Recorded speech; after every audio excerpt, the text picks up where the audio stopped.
बिस्मिल्लाहिर्रहमानिर्रहीम। अस्सलाम वालेकुम। मैं हूं मोहसिन अहमद और आज के इस लेक्चर में हम सीखेंगे कि कंडीशनल स्टेटमेंट्स क्या हैं, कंडीशनल स्टेटमेंट्स क्या हैं और पीएचपी में इनको किस तरह से इम्प्लीमेंट किया जाता है।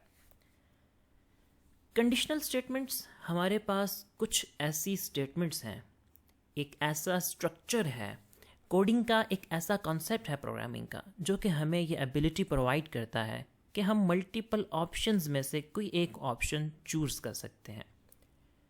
नॉर्मली कोड का फ्लो क्या होता है कि code top to bottom line by line execute होता है। लाइन नंबर 1, उसके बाद line number 2, 3, 4, 5, 6, 7, 8 and up to so on. लेकिन बाज़ औक़ात हमारे पास कुछ ऐसे सिनेरियोज़ होते हैं, कुछ ऐसी सिचुएशंस होती हैं कि जहां हमारे पास मल्टीपल ऑप्शंस होते हैं और उन ऑप्शंस में से, उन मल्टीपल पाथ्स में से हमने कोई एक पाथ चूज़ करना होता है।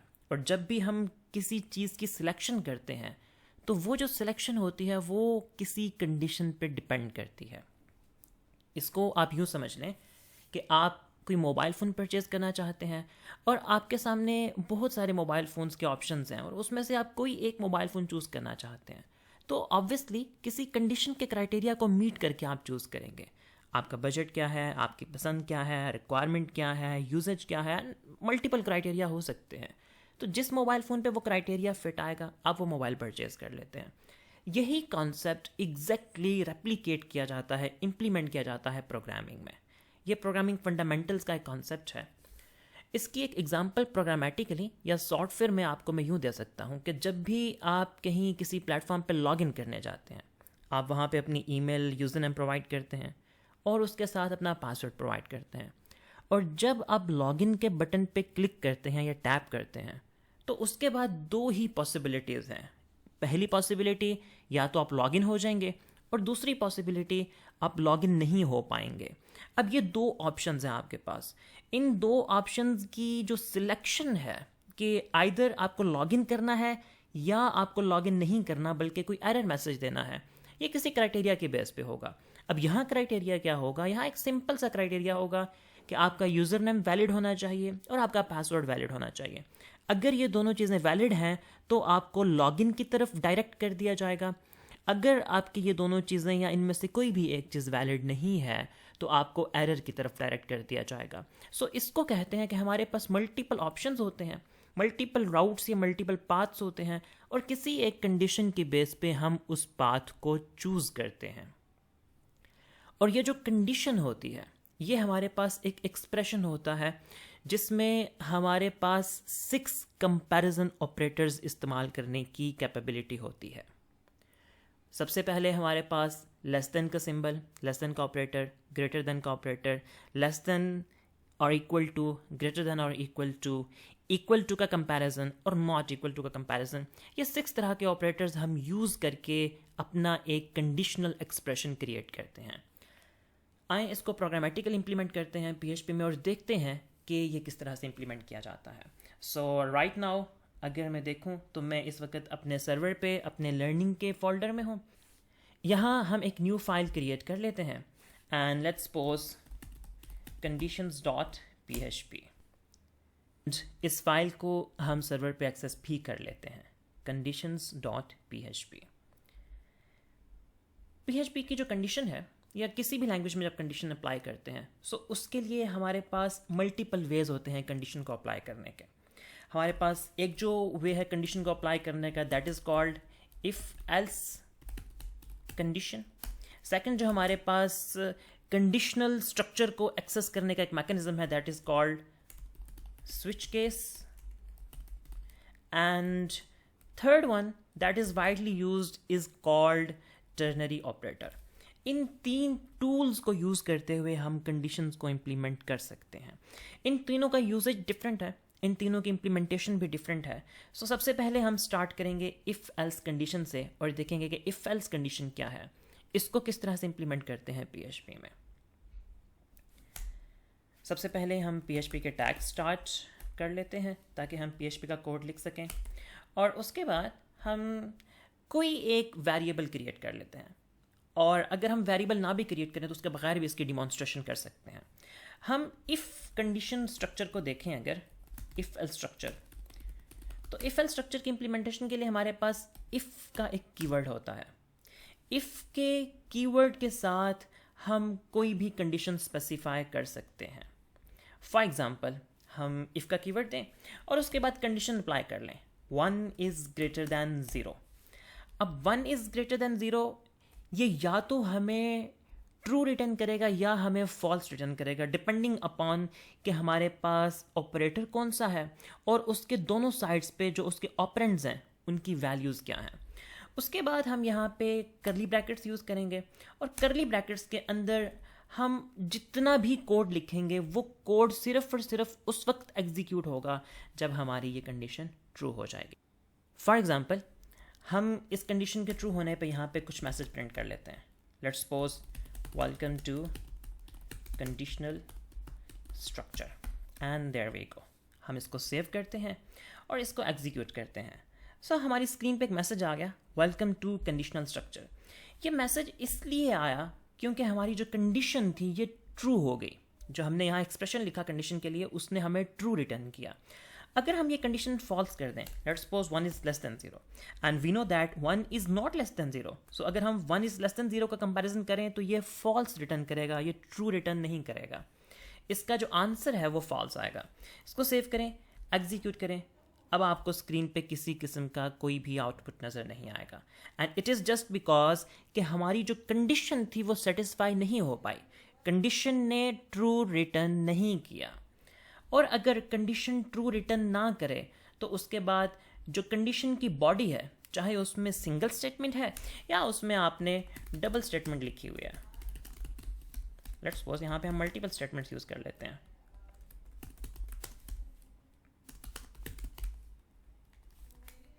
सो आपको किसी किस्म का कोई आउटपुट नज़र नहीं आएगा। बट अगर कंडीशन ट्रू हो जाएगी, like we can say that 10 is less than 20, yes, that is a true condition. Refresh and you can see that welcome to conditional structure name Mohsin Ahmed. So हमने 3 statements लिखे और तीनों statements का output हमें मिल गया। सो condition structure को लिखने का तरीका ये है कि हम सबसे पहले इफ़ का कीवर्ड, उसके बाद हम स्मॉल ब्रैकेट्स में पैरेंथेसिस में कंडीशन लिखते हैं, जो भी कंडीशन हो हमारी, और उसके बाद कंडीशन लिखने के बाद हम करली ब्रैकेट्स यूज़ करते हैं और करली ब्रैकेट स्टार्ट करते हैं और करली ब्रैकेट क्लोज करते हैं। इसके दरमियान जितना भी कोड लिखेंगे that is called body of the condition, body of the if statement. और ये बॉडी सिर्फ और सिर्फ उस वक्त एग्जीक्यूट होगी जब आपकी कंडीशन सेटिस्फाई हो जाएगी।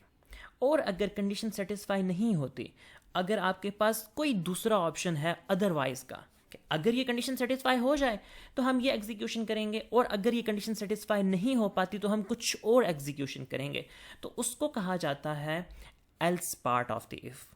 If this condition is satisfied, then we are going to do this, else we are going to do something this. So हम यहाँ कुछ और लिख लेते हैं।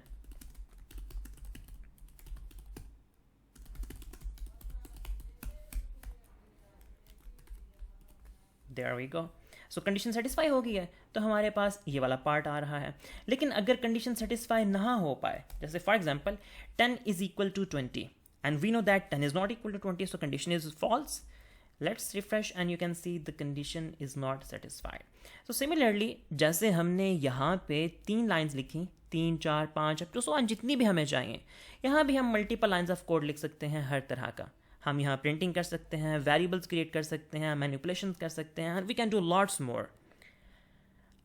ये एक बहुत सिंपल, एक बुनियादी इंट्रोडक्शन है इफ़ एल्स स्टेटमेंट का। इसमें अब हमारे पास बहुत सी कम्प्लेक्सिटीज़ हैं। सबसे पहली चीज़, कम्प्लेक्सिटी कहाँ पे है? सबसे पहली चीज़ तो हमारे पास 6 टाइप्स ऑफ ऑपरेटर्स एग्जिस्ट करते हैं। कौन कौन से ऑपरेटर्स एग्जिस्ट करते हैं?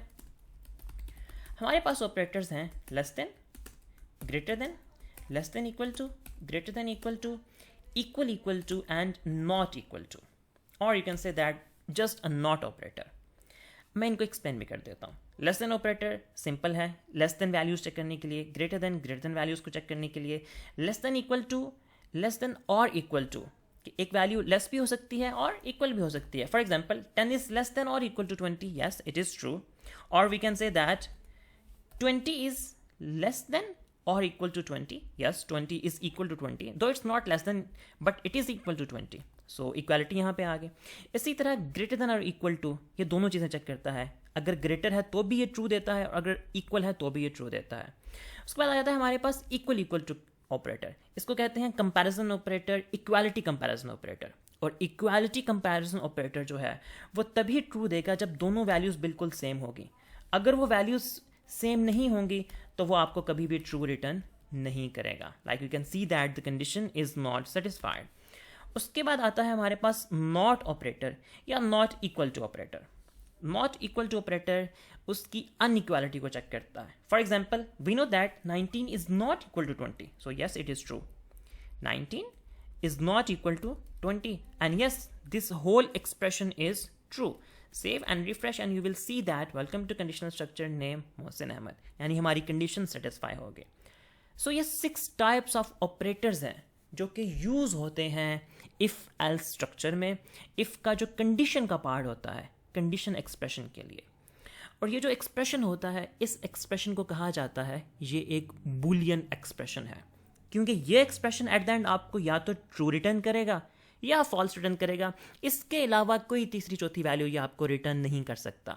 सो अगर ये ट्रू रिटर्न करेगा, अगर ये ट्रू होगा तो फिर आपका ये पार्ट फर्स्ट पार्ट एग्जीक्यूट होगा, और अगर ये ट्रू नहीं होगा तो आपका सेकंड पार्ट एग्जीक्यूट हो जाएगा। ये एक बहुत सिंपल और बेसिक इंट्रोडक्शन है आपके इफ एल्स स्ट्रक्चर का। इसके बाद इसमें थोड़ी सी कम्प्लेक्सिटीज आती हैं। कम्प्लेक्सिटीज क्या कि अभी तो हमने जो एग्जीक्यूशन की उसमें सिर्फ 2 ऑप्शंस थे। पहला ऑप्शन हमारे पास कुछ 6 लाइंस ऑफ कोड थी और दूसरा ऑप्शन हमारे पास कुछ 6 लाइंस ऑफ कोड थी। हमने चूज़ करना था कि हमारे पास पहला ऑप्शन या पहला ब्लॉक एग्जीक्यूट हो या हमारे पास दूसरा ब्लॉक एग्जीक्यूट हो। बट हमारे पास ऐसी सिचुएशन भी आ सकती है कि हमारे पास मल्टीपल ब्लॉक्स हो, मल्टीपल ऑप्शंस हो। अब उसकी हम एग्जांपल किस तरह लें? उसकी हम एग्जांपल इस तरह ले सकते हैं कि फॉर एग्जांपल अगर आप फेसबुक पेजेस को चेक करें तो फेसबुक पेजेस में हमारे पास पेज का एडमिन होता है, पेज का मॉडरेटर होता है, पेज का रेगुलर यूज़र होता है, कंट्रीब्यूटर होता है। पेज जो है उसके मल्टीपल टाइप्स ऑफ यूज़र्स होते हैं। अब जो एडमिन है उसको एडमिन का मेन्यू शो किया जाता है, जो मॉडरेटर है उसको मॉडरेटर का मेन्यू शो किया जाता है, जो कंट्रीब्यूटर है उसको कंट्रीब्यूटर की एक्सेस दी जाती है। हर एक की एक्सेस लिमिटेड होती है, डिफरेंट होती है। सो उस केस में क्या होगा? उस केस में कुछ ऐसे होगा कि हम पहले तो चेक करेंगे कि जो यूज़र अभी लॉगिन है वो यूज़र उसकी टाइप क्या है।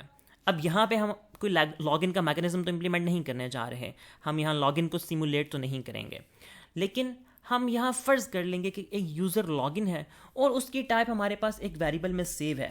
लेट्स सपोज वो टाइप एडमिन हो सकती है, वो टाइप मॉडरेटर हो सकती है, वो कंट्रीब्यूटर हो सकती है, या वो टाइप हमारे पास नॉर्मल एक यूज़र हो सकता है। लेट्स सपोज अभी जो यूज़र है उसकी टाइप एडमिन है। ओके फाइन, हमारे पास एक यूज़र आ गया जिसकी टाइप क्या है? टाइप उसकी है एडमिन। सो अब हम चेक करते हैं कि अगर वो एडमिन है तो उसको एडमिन का मेन्यू दिखाया जाए। For example if $type is equal to admin. अब ये एडमिन हमने खुद से स्पेसिफाई किया और ये जो है टाइप ये यूज़र से आएगी। ये या तो एडमिन हो सकती है या कंट्रीब्यूटर हो सकती है या कुछ भी हो सकती है, एनीथिंग। ये चेंज कर सकती है डिपेंडिंग अपॉन के जो करेंटली यूज़र लॉगिन है उसकी टाइप क्या है। ओके अगर ये कंडीशन सेटिस्फाई होती है तो हम इसकी बॉडी को एग्जीक्यूट करेंगे। इसकी बॉडी में लेट्स सपोज हम उसको कहते हैं welcome you are an admin, and let's suppose उसको हम एडमिन का कुछ मेन्यू भी दिखा देते हैं, लाइन ब्रेक, और उसके बाद उसका menu for example add new moderator and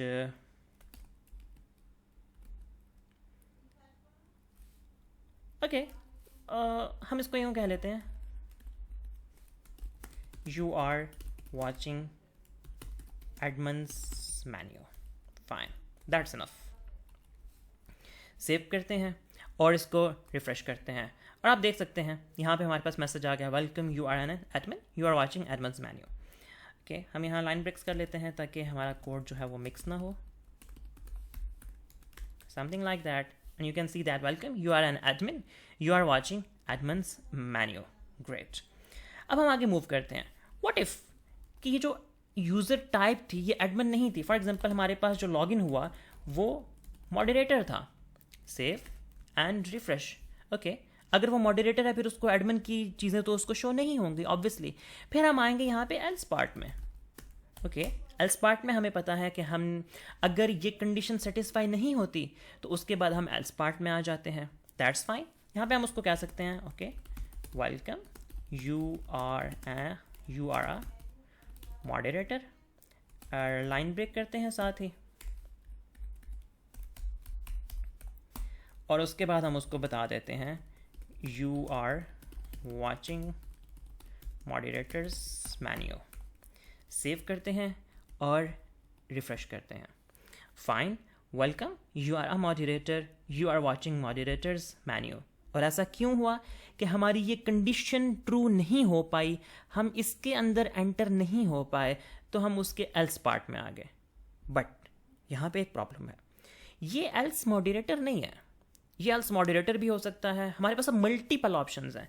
ये एल्स कंट्रीब्यूटर भी हो सकता है, ये एल्स एक रेगुलर यूज़र भी हो सकता है. कुछ भी होगा वो हमेशा एल्स में ही जाएगा. सो अब यहाँ पे हमें मल्टीपल कंडीशनिंग करने की ज़रूरत है. इफ़ और एल्स के बाद एक और चीज़ भी आती है यहाँ पे और उसको कहा जाता है else if. Not just else, else if. जब हम लिखते हैं एल्स इफ़ तो एल्स इफ़ में फिर हमें दोबारा कंडीशन बतानी पड़ती है. कंडीशन लिखनी है तो हमें पैरेंथेसिस ऐड करनी पड़ेंगी और यहाँ पे हमें टाइप बतानी पड़ेगी. Let's suppose moderator. अब इसको देखिएगा, if type is admin then we are going to execute these couple of statements. And else if अगर ऐसा नहीं है, ये जो पहली कंडीशन है अगर ये सेटिस्फाई नहीं हो पाती तो हम दूसरी कंडीशन चेक करेंगे और दूसरी कंडीशन को एल्स इफ़ के साथ चेक करेंगे. इसको सिर्फ इफ़ के साथ चेक नहीं करेंगे. उसकी क्या रीज़न है मैं आगे चल के एक्सप्लेन करूंगा. If type is moderator, welcome you are a moderator, you are watching moderators menu. Save करें, रिफ्रेश करें. Sorry I think spell mistakes है.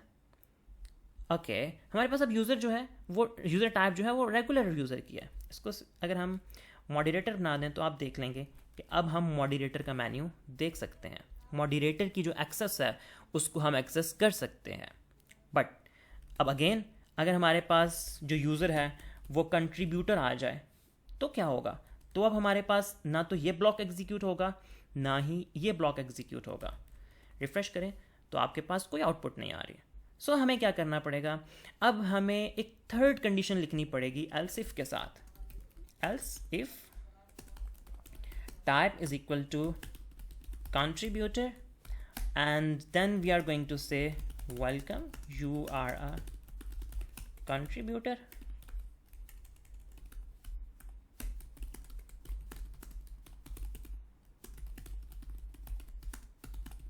You are watching contributors menu. Save and refresh. और अब आप देख सकते हैं कि हमारे पास कंट्रीब्यूटर्स का जो सेक्शन है वो इनेबल हो चुका है. सो इस तरह से हमने एडमिन के लिए कोड लिख लिया, मॉडरेटर के लिए कोड लिख लिया और कंट्रीब्यूटर के लिए कोड लिख लिया.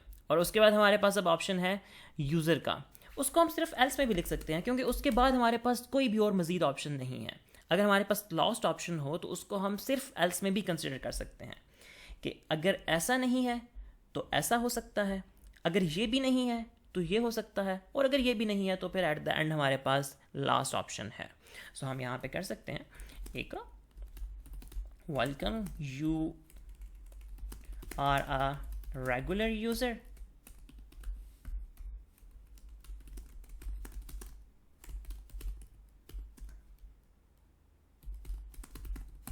you are watching users menu. Save and refresh and you will see कि अभी ये कंट्रीब्यूटर ही दिखा रहा है. बट अगर हम इस टाइप को मॉडिफाई कर दें और इसको हम कर दें user, save and refresh and now you can see that welcome you are a regular user, you are watching users menu, else part आ गया. बट व्हाट इफ़ कि यहाँ पे अगर कोई मिस्टेकनली कोई गलत चीज़ लिखती जाए. फॉर एग्जाम्पल कोई एक यूज़र आया, वो हैकर था, उसने अपना रोल चेंज करने की कोशिश की, अपना टाइप चेंज करने की कोशिश की और उसने अपनी टाइप फॉर एग्जाम्पल ऑनर बना दी. अब ऑनर की टाइप तो हमारे सिस्टम में एग्जिस्ट नहीं करती. इसको रिफ्रेश करें तो ये उसको यूज़र ही दिखाएगा क्योंकि हमने एल्स पार्ट को डिफ़ॉल्ट छोड़ दिया है. यूज़र और एल्स दोनों को ओपन छोड़ दिया है। बट अगर आप स्पेसिफाई करना चाहें तो आप यहाँ पे स्पेसिफाई भी कर सकते हैं, else if type is equal to user, तब हमें यूज़र का मेन्यू नज़र आए। और अगर टाइप ऐसी है कि जिसको हम सपोर्ट नहीं कर रहे तो कुछ भी ना हो, या फिर जो सिर्फ एल्स पार्ट होता है उसको हम यहाँ पे यूज़ कर सकते हैं, समथिंग वेंट रॉन्ग, क्योंकि अब एक ऐसी टाइप आ गई है जो कि हमारा सिस्टम सपोर्ट ही नहीं करता। हम सपोर्ट करते थे एडमिन को, मॉडरेटर को, कंट्रीब्यूटर को एंड यूज़र को, बट ये आ गई हमारे पास एल्स टाइप। सो ये एक ऐसी टाइप है जिसको हम सपोर्ट नहीं कर रहे, तो उसको हम एल्स में लिख सकते हैं। एंड नाउ इसको रिफ्रेश करते हैं, you can see that something went wrong. So इस तरह से हम if else if else if else if else if को यूज़ करते हैं। और मैंने यहाँ पे बात की थी कि जो सेकंड कंडीशन होगी उसको हम एल्स इफ़ कहेंगे, जस्ट इफ़ नहीं कहेंगे। ऐसा इसलिए कि जब हम एल्स इफ़ यूज़ करते हैं तो ये जो पूरा स्ट्रक्चर है ये एक ब्लॉक बनता है इफ़ एल्स का, और इस एक ब्लॉक में हमेशा सिर्फ और सिर्फ एक ही कंडीशन सेटिस्फाई हो सकती है, वो भी अगर हो तो। दो या दो से ज़ायद कंडीशन सेटिस्फाई नहीं हो सकती, किसी सूरत भी नहीं हो सकती। मैं आपको इसकी डिमॉन्स्ट्रेशन भी करवाता हूँ। हम यहाँ पे एक वैल्यूज़ ले लेते हैं। Let's suppose variable a is equal to 1 and variable b is equal to let's suppose 10। If variable a is less than variable b, okay,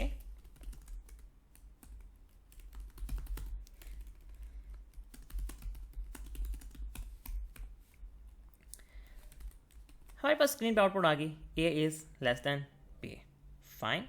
हम यहाँ पे वेरिएबल c भी लिख लेते हैं, लेट्स सपोज 20। अब यहाँ पे हम एक और कंडीशन लगा लें, else if dollar variable a is less then dollar c, variable c, और हम यहाँ पे कह दें कि a is less then c। अब ज़रा गौर से देखिएगा इस चीज़ को। a की वैल्यू क्या है 1, b की वैल्यू क्या है 10, a is less than 10, yes a is less than 10, बिल्कुल ठीक है। और स्क्रीन पे आउटपुट भी आएगा a इज़ लेस देन 10। अब यहाँ पे आए, इसको देखें, a की वैल्यू क्या है 1, c की वैल्यू क्या है 20। अब a is less than 20, yes obviously 1 is less than 20, ये कंडीशन भी क्या है, ट्रू है। सो स्क्रीन पे आना चाहिए a is less then c, लेकिन स्क्रीन पे a is less then c बिल्कुल भी नहीं आएगा, सिर्फ और सिर्फ आएगा a is less than b। क्यों? क्योंकि जब हम एल्स इफ़ के थ्रू लिखते हैं कोड को तो ये इफ़ और एल्स इफ़ का एक पूरा ब्लॉक बनता है, और इस ब्लॉक में सिर्फ और सिर्फ एक कंडीशन सेटिस्फाई हो सकती है। अगर एक से ज़्यादा भी सेटिस्फाई है तो जो पहले सेटिस्फाई होगी बस वो एग्जीक्यूट हो जाएगी और वो ब्लॉक पूरे का पूरा फिनिश हो जाएगा। इस केस में क्या हुआ, इस केस में ये हुआ कि ये पहली कंडीशन यहाँ पे सेटिस्फाई हो गई और ये एग्जीक्यूशन हो गई हमारे इस ब्लॉक में से एक कंडीशन की, और ये पूरे का पूरा ब्लॉक अब उसके बाद स्किप हो जाएगा, चाहे उसके बाद सारी की सारी कंडीशन 1 बाय 1 ट्रू हों, लेकिन वो एग्जीक्यूट नहीं होंगे। सो हम इसलिए जब हम एक ब्लॉक बिल्डअप करते हैं, एक पूरी लॉजिक बिल्डअप करते हैं जो कि एक कंप्लीट लॉजिक होती है, तो उस एक कंप्लीट लॉजिक को हम आपस में ग्रुप कर देते हैं कि उसमें से सिर्फ और सिर्फ एक एग्जीक्यूशन हो, मल्टीपल एग्जीक्यूशंस ना हो। तो जब मल्टीपल एग्जीक्यूशंस को हमने प्रिवेंट करना होता है तो उसके लिए क्या करते हैं, उसके लिए हम एल्स इफ़ के साथ ब्लॉक क्रिएट करते हैं।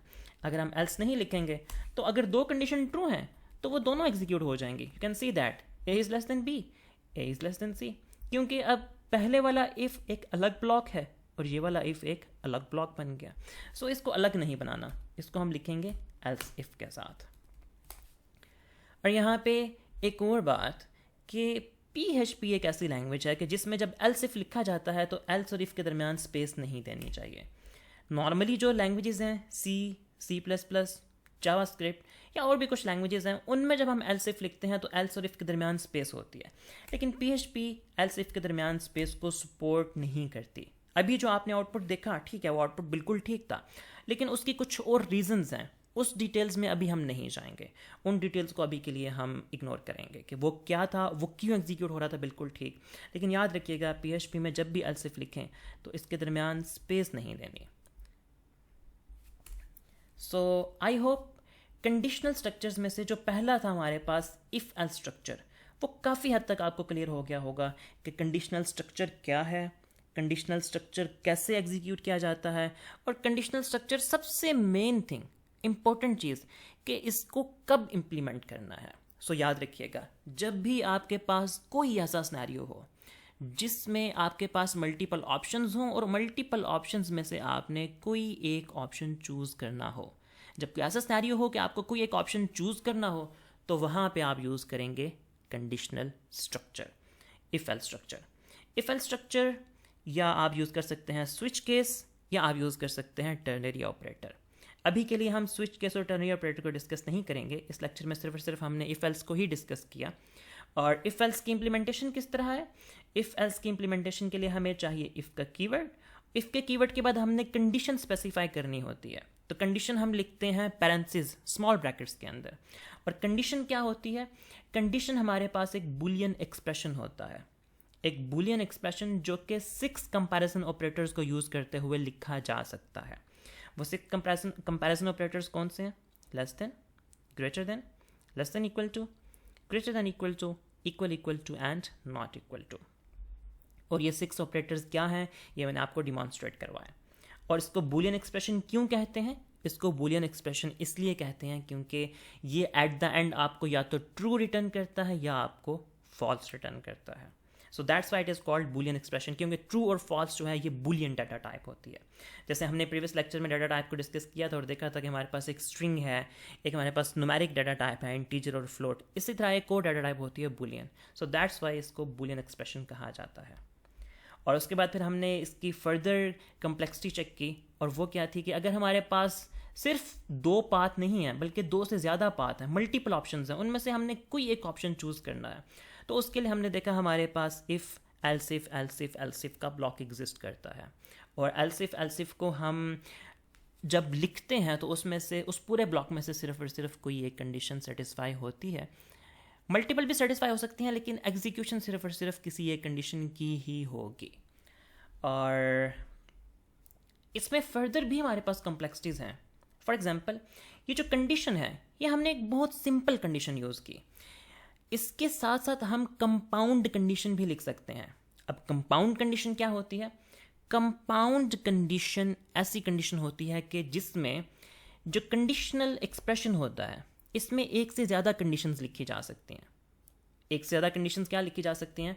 फॉर एग्जांपल, अगर हमने चेक करना है कि इनमें सबसे स्मॉल कौन सा नंबर है, ए स्मॉल है, बी स्मॉल है या सी स्मॉल है, तो अब हम ए को कंपेयर करेंगे, A is less than B, ठीक है, A is less than B, लेकिन ए को सी से भी तो कंपेयर करना है, तब भी हम कह सकते हैं ना कि A is less than B and C. So A का कंपैरिजन 2 चीज़ों के साथ होगा, बी के साथ भी और सी के साथ भी। उसके बाद हम ये स्टेटमेंट दे सकते हैं। तो हम क्या करेंगे? हम यहाँ पे मल्टीपल कंडीशंस लिखेंगे।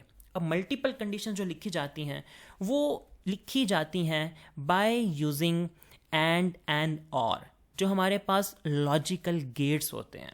अगर आपने डिजिटल लॉजिक डिज़ाइन पढ़ा है या अगर आपने मैथमेटिक्स में ट्रुथ टेबल्स भी पढ़े हैं, तो उसमें आपने एंड और का सिंबल जो है, ये जो ऑपरेटर्स हैं, लॉजिकल ऑपरेटर्स, ये आपने यूज़ किए होंगे। इनको लॉजिकल ऑपरेटर्स भी कह सकते हैं, लॉजिकल गेट्स भी कह सकते हैं, या आप इसको इंटरसेक्शन या यूनियन भी कह सकते हैं। सो इसको PHP में कैसे इंप्लीमेंट करते हैं? इसको PHP में यूँ इंप्लीमेंट करते हैं कि हम एक कंडीशन लिखते हैं, एक कंडीशन लिखने के बाद अगर हमने कोई दूसरी कंडीशन भी लिखनी है, तो उसके बाद हम फिर यहाँ यूज़ कर सकते हैं या तो एंड, या हम यूज़ कर सकते हैं और। सो अगर हम देखना चाहते हैं कि A B से भी स्मॉल है एंड C से भी स्मॉलर है, सो इस केस में हमें चेक करना पड़ेगा A is less than B and A is less then C, तो हमें यहाँ यूज़ करना पड़ेगा एंड ऑपरेटर। ये पहली कंडीशन होगी हमारे पास, A is less than B and A is less then C।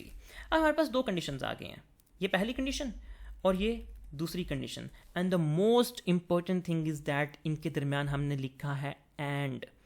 हमारे पास लॉजिकल जो गेट्स होते हैं वो इस तरह वर्क करते हैं कि एंड गेट जो है उसके राइट और लेफ्ट दोनों कंडीशंस जो हैं वो ट्रू होनी चाहिए, दोनों एक्सप्रेशंस ट्रू होने चाहिए, तब वो टोटलिटी में आपको ट्रू रिटर्न करता है। और अगर हम यहाँ लिखते हैं और गेट, तो और में ये होता है कि कोई भी एक ट्रू हो जाए, ये ट्रू हो जाए या ये ट्रू हो जाए, तो ये ओवरऑल टोटलिटी में आपको ट्रू रिटर्न कर देगा। सो हम यहाँ यूज़ कर रहे हैं and gate. So now we can see say that A is less than B and C।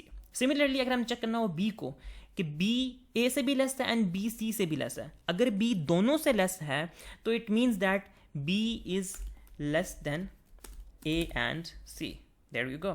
So condition कैसे लिखेंगे? कंडीशन ऐसे लिखेंगे, B is less than A and B is less than C. So इस case में क्या होगा कि अगर बी लेस होगा तो वो आपको बता देगा कि बी लेस है. सेव करें, रिफ्रेश करें, and you can see that A is less than B and C. और ये हमें पता है कि ए की वैल्यू क्या है 1, और ये बी से भी लेस है और सी से भी लेस है. बट व्हाट इफ अगर हम ए को 15 कर दें. सो अब b is less then a and b is less then c. सो अब जो सेकंड एक्सप्रेशन है वो एग्जीक्यूट हो जाएगा. इसको रिफ्रेश करें, you can see that b is less then a and c. But what if अगर हम c को लेस बना देते हैं? Now you can see that c is less then a and less than b. Okay fine, safe. But हमारे पास कोई भी output नहीं आए क्योंकि हमने थर्ड ऑप्शन को अभी यूटिलाइज नहीं किया. तो उसको भी यूटिलाइज कर लेते हैं.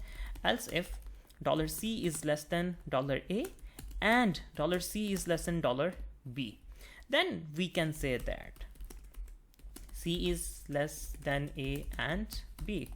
Save and refresh. C is less than A and B. So there we go. अब हमने इस चीज़ को यूज़ करना सीखा कि किस तरह से हम मल्टीपल कंडीशंस को चेक कर सकते हैं एक सिंगल इफ़ या एल्स इफ़ के अंदर. और उसमें हमने देखा कि हम यूज़ कर सकते हैं लॉजिकल गेट एंड या और को. मैं आपको और की डिमॉन्स्ट्रेशन भी करवा देता हूँ. फॉर एग्जांपल, सी ए से तो लेस है लेकिन सी लेट्स सपोज बी से लेस नहीं है, या हम इसको किसी और तरह चेक करते हैं. फॉर एग्जांपल हम यहाँ कुछ और वेरिएबल्स बना लेते हैं.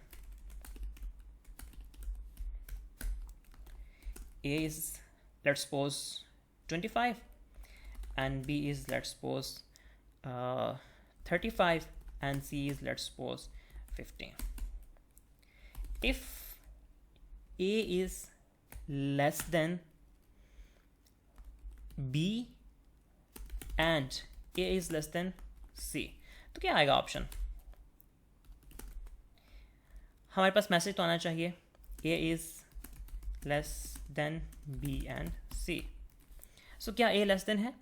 a हमारे पास b से तो लेस है लेकिन c से लेस नहीं है, तो हमारे पास ये वाला ऑप्शन नहीं आएगा. या फॉर एग्जांपल हम इसको x y z कह लेते हैं ताकि ये ऊपर वाले वेरिएबल से मिक्स ना हो.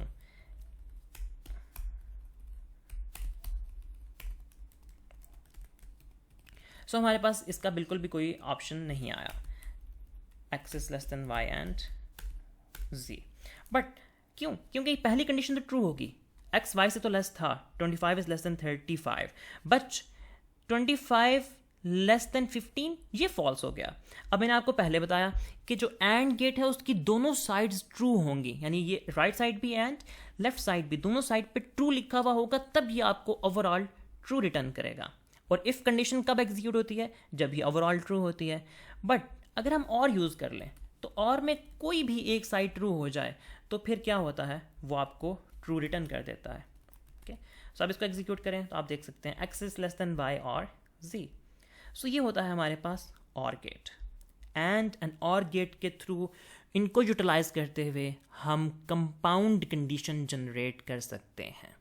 सो आई होप कि आपको कंपाउंड कंडीशन की अच्छे से समझ आ गई होगी. यहाँ पे मैं एक चीज़ इंप्रूव करना चाहूँगा, इम्प्रोवाइजेशन बहुत ज़रूरी है, और वो ये कि एंड और को हम इस तरह भी लिख सकते हैं जिस तरह मैंने लिखा है. और अभी मैंने इसको एंड और इस तरह इसलिए लिखा ताकि आपको समझने में आसानी हो. इसके लिए जो सूटेबल सिंबल है वो हमारे पास एंड का साइन है, एमर्सन साइन कहते हैं इसको. सो एंड की जगह हम ये साइन अगर यूज़ करें PHP में तो ज़्यादा बेहतर होता है. इसको कहते हैं कि ये ज़्यादा फास्ट है, इसकी प्रायोरिटी ज़्यादा होती है. और के लिए भी हम यहाँ पे जो पाइप्स हैं इनको यूज़ करते हैं. सो ये रिप्रेजेंट करते हैं और को. सेव करें, रिफ्रेश करें, आपके सामने अभी आउटपुट में किसी किस्म का कोई डिफरेंस नहीं आएगा क्योंकि ये दोनों ऑपरेटर्स एक ही तरह का आउटपुट जनरेट करते हैं. हाँ, कुछ डिटेल्स हैं इनकी कि जहाँ पे ये डिफरेंस क्रिएट करते हैं, लेकिन आई डोंट थिंक सो कि अभी हम उन डिफरेंसेस को डिस्कस करेंगे क्योंकि वो बहुत ज़्यादा कॉम्प्लेक्स चीज़ को ओपन कर देंगे. सो हमने इस लेक्चर में इफ़ कंडीशन को, इफ़ एल्स स्ट्रक्चर को समझने की कोशिश की. उसमें हमने देखा कि इफ़ एल्स क्या है, फिर अगर हमारे पास मल्टीपल ऑप्शंस हों, 2 से ज़्यादा ऑप्शंस हों, तो उसके लिए हम एल्स इफ किस तरह यूज़ करते हैं। और उसके बाद फिर हमने डिमॉन्स्ट्रेट करने की कोशिश की कि कंपाउंड कंडीशन किस तरह लिखी जाती है। उसमें हमने एंड गेट को देखा और गेट को देखा। इसके बाद हमारे पास कंडीशनल स्ट्रक्चर की नेस्टिंग आ जाती है। नेस्टिंग मीन कि एक कंडीशन के अंदर फर्दर कंडीशंस यूटिलाइज करना। तो हम वो भी कर सकते हैं, जैसे कि लेट्स सपोज हम अगर एक कंडीशन के अंदर फर्दर कंडीशन चेक करना चाहें तो किस तरह, जैसे कि हम अज्यूम कर लें कि हम यहाँ आ गए, हमारे पास ये जो एडमिन है, एडमिन का सेक्शन क्लियर हो गया। एडमिन का सेक्शन, जब हम एडमिन के सेक्शन में एंटर हो गए तो हम फर्दर कंडीशन भी चेक कर सकते हैं। कैसे चेक कर सकते हैं? लेट्स सपोज हम कुछ भी चेक कर सकते हैं। ये जो यूज़र था जो लॉगिन हुआ, इसकी जो एज थी, लेट्स सपोज वो एज है हमारे पास 20, और हमने इसको वेलकम मैसेज देना है कि क्या ये चाइल्ड है, अडल्ट है या ओल्डर है। तो उसके लिए हमें क्राइटेरिया डिफाइन कर लेते हैं कि चाइल्ड जो है वो लेस देन 10 होगा और लेस देन 16 होगा। 16 से अपवर्ड जिसकी एज होगी वो वो अडल्ट कंसिडर किया जाएगा। एंड लेट्स सपोज 40 से अबव जो होगा उसको हम ओल्ड कहेंगे। तो हम यहाँ फर्दर कंडीशनिंग चेक कर सकते हैं। राइट नाउ अगर हम इसको सेव करें तो आप देखेंगे कि सिर्फ यहाँ पे एडमिन की वेलकमिंग कर रहा है। और यहाँ पे हम चेक कर सकते हैं if age is less than और इक्वल टू 10। अगर age less than equal to 10 है तो हम उसे कहेंगे you are a child. And else if अगर उसकी age let's suppose less than और इक्वल टू 40 है तो फिर क्या होगा? तो फिर हम उसको कहेंगे you are an adult. And last case, else if age is greater than 40 तो हम उसको कहेंगे echo you are an older person. There we go. So अब हमने क्या किया कि एक इफ कंडीशन थी, इफ़ की बॉडी के अंदर फर्दर हमने कंडीशनिंग कर ली। So yes we can do this. और इस कॉन्सेप्ट को कहा जाता है नेस्टेड कंडीशनिंग। एक कंडीशन है और कंडीशन के अंदर फर्दर कंडीशनिंग चेक करना। इवन हम इस कंडीशन के अंदर फर्दर कंडीशनिंग, और इसकी कोई हद नहीं है, आप मल्टीपल लेवल्स तक कंडीशनिंग चेक करते जा सकते हैं। कंडीशन के अंदर कंडीशन, फिर उसकी बॉडी के अंदर कंडीशन, फिर उसकी बॉडी के अंदर condition, and up to so on. So this concept is known as nesting और नेस्टेड कंडीशंस। सेव करें, रिफ्रेश करें। सो इसने हमें कहा you are an adult, just because कि हमारे पास एज क्या है 20, और 20 एज कहाँ लाई करती है? इस रेंज में लाई करती है। पहली कंडीशन क्या थी? Age is less than 10, so 20 is not less than 10, तो पहला पार्ट एग्जीक्यूट नहीं हुआ। अब दूसरा पार्ट क्या था? Age is less than equal to 40, so yes 20 is less than equal to 40, so ये इसमें फॉल हो गया। तो हमारे पास इस ब्लॉक में से ये वाला जो कोड था, ये वाली जो बॉडी थी, वो एग्जीक्यूट होगी। So this concept is known as nested conditioning. I hope कि नेस्टेड कंडीशनिंग भी आपको अच्छे से समझ आ गई होगी। इसमें किसी किस्म का कोई डिफरेंस नहीं है। जैसे हमने रेगुलर इफ़ एल्स यूज़ किया या एल्स इफ यूज़ किया, या यहाँ पे हम कंपाउंड कंडीशन भी कर सकते हैं। सिर्फ और सिर्फ इसकी यूजेज की प्लेसमेंट है कि इसको हम यूज़ कहाँ कर रहे हैं। अगर हम एक कंडीशन की बॉडी के अंदर फर्दर कंडीशनिंग करेंगे तो उसको हम नेस्टेड कंडीशनिंग कहते हैं। उसको लिखने का वही तरीका है जो कि हम नॉर्मल रेगुलर इफ़ एल्स को लिखते हैं। सो आई होप कि इफ़ एल्स स्ट्रक्चर आपको अच्छे से समझ आ गया होगा। इसमें अगर किसी किस्म की कोई कन्फ्यूजन हो, कोई बात समझना आई हो, या आप कुछ पूछना चाहते हैं तो आप कमेंट्स कर सकते हैं। सो आज के लिए इतना ही। इंशाल्लाह मिलते हैं नेक्स्ट क्लास में। तब तक के लिए अल्लाह हाफिज़।